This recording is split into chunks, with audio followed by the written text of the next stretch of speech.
ছাদে গিয়ে গাছগুলোকে একটু হাত না বোলালে ভালো লাগে না। বাড়িতে ঠিকঠাক বাজার না থাকলেও জোগাড়ে হয়ে যায় বেশ কয়েকটা পদ।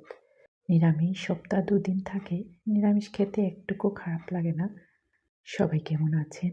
আশা করি ভালোই আছেন। আলোই জীবন, আলু ছাড়া কোনো কিছু ভাবাই যায় না। এটা একটা পুর রেডি করছি আজকে, নিরামিষ ডিমের অমলেট, মানে পাঁপড়ের ভিতরে পুর ভরে রসা করব। তার জন্য আলুর একটা পুর রেডি করে নিলাম। নিরামিষ দিনে 4-5টা পদ আমাদের হয়েই যায় কোনো না কোনোভাবে। এখানে আলু লাল লাল করে ভেজে নিয়েছি, এতে জিরা আর তেজপাতা ফোড়নে দিয়ে পেঁপে কুড়িয়ে রাখা ধুয়ে জল ঝরিয়ে রেখেছিলাম, এটা দিয়ে দিলাম তেলের মধ্যে। নিরামিষ রান্নাগুলো একটু যত্ন করে রান্না করতে পারলে কম মশলায়ও কিন্তু দারুণ হয় খেতে। বাজারে সবসময় সব সিজনে সব কিছু পাওয়া যায়। আমার আবার সিজনাল শাকসবজি সেই সিজনেই খেতে ভালো লাগে, অসময়ে খেতে ঠিক একটা ভালো লাগে না। এদিকে আমার পেঁপেটা হয়ে গেছে, এবার বাদাম আর ঘি দিয়ে নেড়েচেড়ে নামিয়ে নিচ্ছি। এবার পাঁপড়ের পেটিসগুলাও ভেজে নেব। মানে আমি বলেছিলাম না আপনাদেরকে যে নিরামিষ ডিমের অমলেট, এটা লাল লাল করে ভেজে তুলে নিচ্ছি।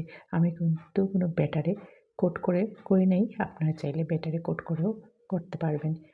এটাতে একটু হিং সম্বাস দিলে ভালো হয় খেতে। জিরা আর হিং সম্বাস দিয়েছি আর তেজপাতা, সব বেসিক মশলার সাথে টমেটো দিয়ে দিলাম, আদাও একটু দিয়েছি, ভালো করে সাঁতলে নিচ্ছি। এইবার আলু সেদ্ধ করে রাখা এটা দিয়ে দিলাম গ্রেভির জন্য।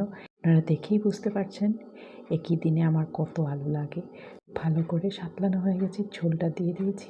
ফুটে উঠলেই নিরামিষ ডিমের অমলেটগুলো দিয়ে দেবো, একটু ভাজা মশলাও দিলাম। আসলে ছোটোবেলা থেকে আমারও সবজিতে শাকে অনেক বাছাবাছি ছিল। বিয়ের পর থেকে অনেক কিছুই নতুনভাবে খাওয়া শিখেছি। ইভেন তিতা করলাও ভালো করে খাওয়া শিখেছি আমি বিয়ের পর। ছেলেরা সবজি ঠিকঠাকভাবে খেতে চায় না বলে আমি ডালের মধ্যে সবজি দিয়ে দিই। এটা আজকে আমার লাস্ট আইটেম, মুগ ডাল কোয়াশ দিয়ে। এত আলু দেখে ভয় পান নাই তো? যে মানুষ মাংস রেখে আলু সেদ্ধ খায় তার ঘরে এটা স্বাভাবিক, তাই না? পরের ভিডিওতে আরও অনেক গল্প হবে। টাটা সবাইকে।